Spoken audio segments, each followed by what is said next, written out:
Tonight, Congresswoman Marjorie Taylor Greene is revealing much more about her public break with President Trump. She told 60 Minutes that her Republican colleagues mocked Trump behind his back, and she revealed this about the death threats she's been receiving ever since their falling out. Today, Congresswoman Marjorie Taylor Greene is revealing much more about her public break with President Trump. She told 60 Minutes that her Republican colleagues mocked Trump behind his back, and she revealed this about the death threats she's been receiving ever since their falling out. Watch. The subject line for the direct death threats on my son was his words, Marjorie Trader Green. Those are death threats directly fueled by President Trump. I told him. I told JD Vance. I told them all. I sent those directly to them. And response? JD Vance replied back to me, we'll look into it. I got response back from President Trump that I will keep private, but it wasn't very nice.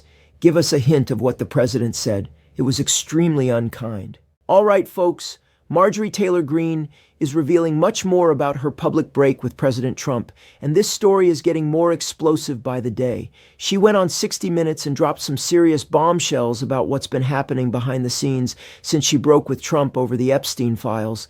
And what she's saying paints a very ugly picture of Donald Trump and how he treats people who dare to cross him. By the way, I am trying to do my best to gather all the information I can for you and share it with you. Please leave your likes and comments, and I would be grateful if you subscribed. Let's continue. Let me walk you through this because it's revealing about who Trump really is and how the MAGA machine actually operates. Greene told Leslie Stahl that the death threats she's been receiving ever since her falling out with Trump have been horrific. Watch what she said about threats against her son. The subject line for the direct death threats on my son was his words, Marjorie Trader Green. Those are death threats directly fueled by President Trump. I told him. I told JD Vance. I told them all. I sent those directly to them. Think about that for a second. Death threats against her child with subject lines using Trump's own language calling her a traitor. She sent evidence of these threats directly to Trump and Vance, essentially saying, your words are getting my family threatened. You need to do something about this. And what response did she get? JD Vance replied back, we'll look into it. Classic politician non-answer. That means absolutely nothing. But Trump's response? Greene said she got a response from Trump that she'll keep private, but it wasn't very nice. When Leslie Stahl asked her to give a hint of what the president said, Greene responded, it was extremely unkind. Let that sink in.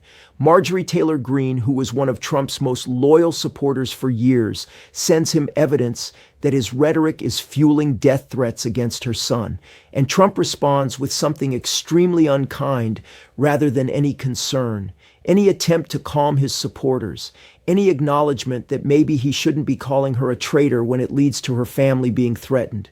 That tells you everything you need to know about Donald Trump's character. Now, the panel discussing this made some really important points that I want to highlight.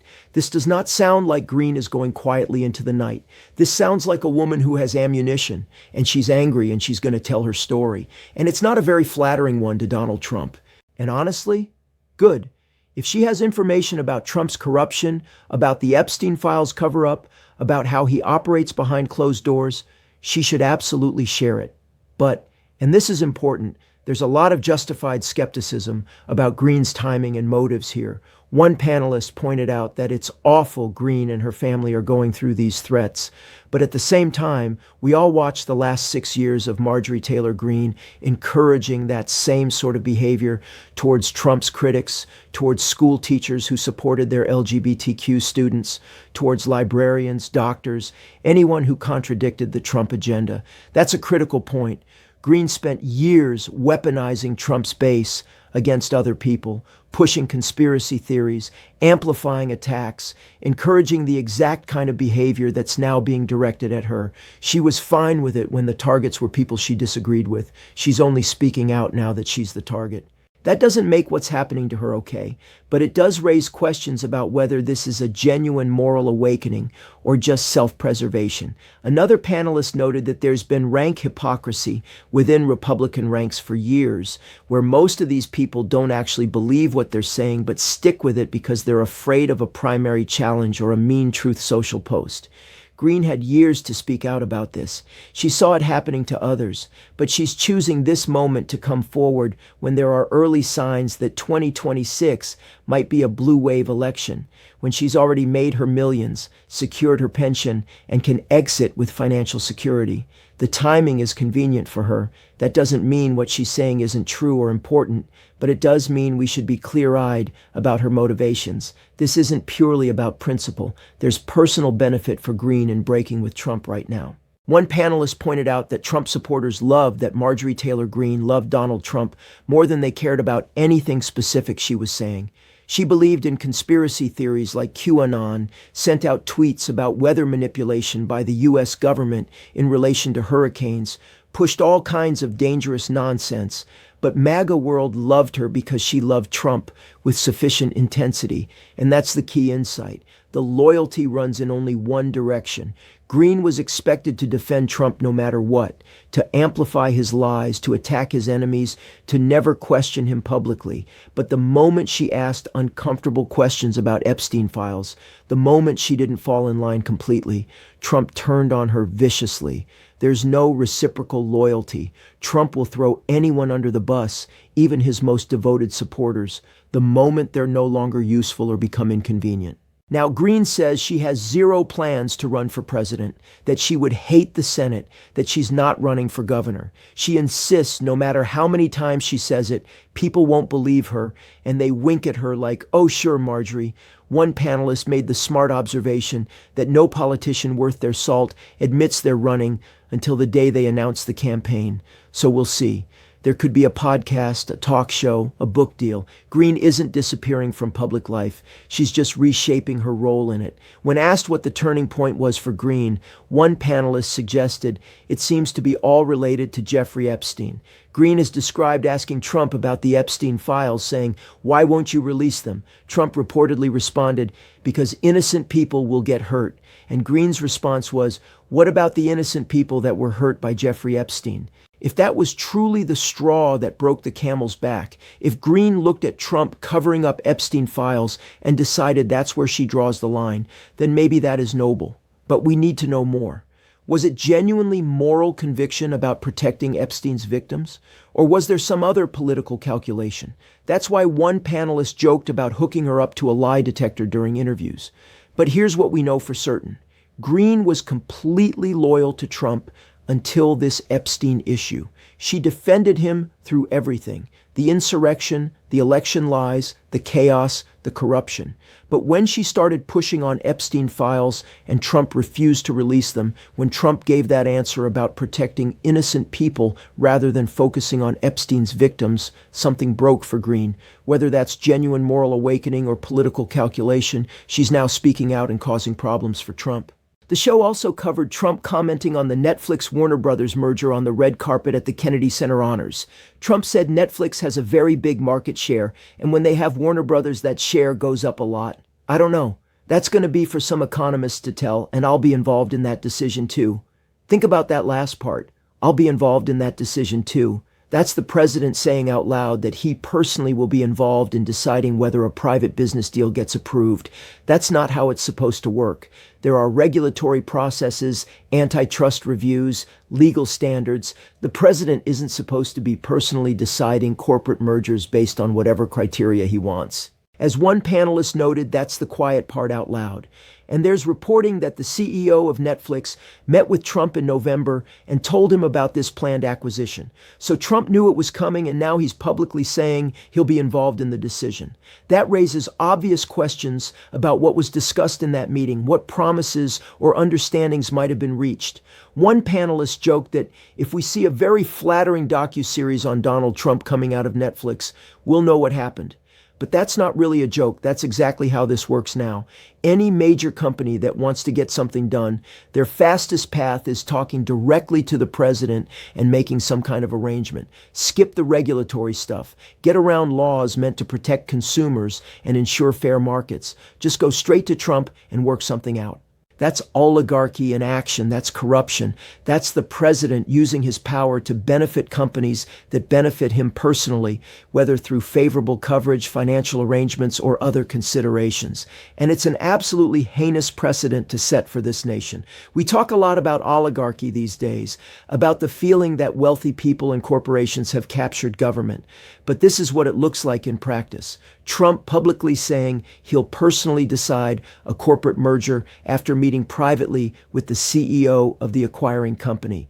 No pretense of following normal processes or applying consistent legal standards, just raw power being exercised to benefit whoever has Trump's favor. Going back to Green, I think the most important takeaway is this.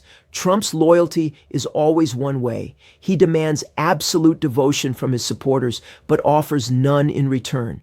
The moment you're not useful, the moment you ask uncomfortable questions, the moment you put principle above blind obedience, he'll turn on you viciously. He'll call you a traitor, fuel death threats against your family, and respond with extreme unkindness when you show him evidence of the danger his rhetoric creates. Green learned that lesson the hard way after years of being one of his most devoted followers. And now she's speaking out, whether from genuine conviction or political calculation or some combination of both. Whatever her motivations, if she has information about Trump's corruption and the Epstein files cover-up, she should absolutely share it. The public deserves to know. Epstein's victims deserve justice and accountability. But we should also remember that Green helped build the machine that's now attacking her. She encouraged the conspiracy theories, the violent rhetoric, the attacks on anyone who questioned Trump. She was fine with it when others were targeted. She's only speaking out now that she's the victim. That doesn't make what's happening to her okay, but it does mean we should be clear-eyed about who she is and what she's done. Green spent years as one of the most toxic voices in American politics. She harassed school shooting survivors. She promoted QAnon conspiracy theories. She compared mask mandates to the Holocaust. She called for violence against Democrats. She spread election lies that contributed to January 6th. All of that was fine with her as long as she had Trump's favor and MAGA support. Now that Trump has turned on her, now that his base is sending death threats to her family, suddenly she's finding her conscience. Suddenly she cares about accountability and transparency. I want to believe it's genuine.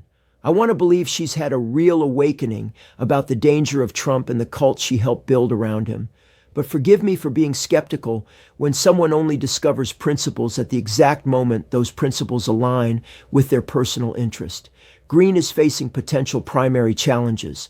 Her favorability among Republicans has cratered. Trump has made her toxic to the MAGA base that was her power source. So of course now is when she decides to go on 60 Minutes and spill tea about Trump's cruelty and Republican hypocrisy. But you know what? I don't actually care that much about her motives. If she's going to tell the truth about Trump, if she's going to expose the Epstein cover-up, if she's going to reveal what Republicans really say about Trump behind closed doors, then let her do it. Use her while she's useful, just like Trump used her for years. The information matters more than the source. If Green can help bring down Trump's presidency, if she can help expose the corruption and the Epstein connections, if she can help ensure accountability for the powerful men who enabled and participated in Epstein's crimes, then I'll take that information regardless of whether she's motivated by principle or self-preservation. What's clear is that Trump's treatment of Green reveals his true character. When she was useful, when she was his attack dog, when she was spreading his lies and defending his worst behavior, he loved her. She was his MAGA queen. But the moment she asked one uncomfortable question about Epstein, the moment she put victims above loyalty to Trump, he turned on her with shocking cruelty. Death threats against her son using Trump's own language. An extremely unkind response when she begged him to do something about it. No concern, no sympathy, no attempt to calm his supporters or take responsibility for the violence his rhetoric inspires. That's who Trump is. That's how he operates. Absolute loyalty demanded, zero loyalty given. And everyone who enters his orbit eventually learns this lesson, usually after they've already compromised themselves beyond recognition in service to him. Green is just the latest, but she won't be the last. More Republicans will break with Trump as his power wanes, as the legal walls close in, as the Epstein revelations continue, as 2026 approaches and they see the electoral disaster coming. Some will do it out of principle. Most will do it out of political calculation. But the result will be the same. More information coming out, more people willing to tell the truth about Trump's corruption and cruelty, more cracks in the wall of protection that surrounded him. And that's good for accountability, even if the motivations of individual defectors are mixed. The truth needs to come out. Trump needs to be held accountable. Epstein's victims deserve justice. And if Marjorie Taylor Greene helps make that happen, even for the wrong reasons, that's still progress. Hit subscribe because we're going to keep tracking Greene's revelations and what they mean for Trump's Epstein cover-up and his treatment of former allies. Share this with anyone who needs to understand how Trump operates, demanding absolute loyalty while offering none, turning viciously on anyone who dares question him, even when they've been his most devoted supporters. And remember, when even Marjorie Taylor Greene isn't MAGA enough for Trump, that tells you everything about how this cult of personality actually works. Nobody is safe. Nobody gets real loyalty in return. And eventually, everyone gets thrown under the bus when they're no longer useful or become inconvenient. Until next time, stay informed and keep demanding accountability for everyone, including people like Greene, who are only finding principles now that it personally benefits them. The information matters, the truth matters, and we'll take it from whatever source provides it, even if that source helped create the monster she's now trying to expose.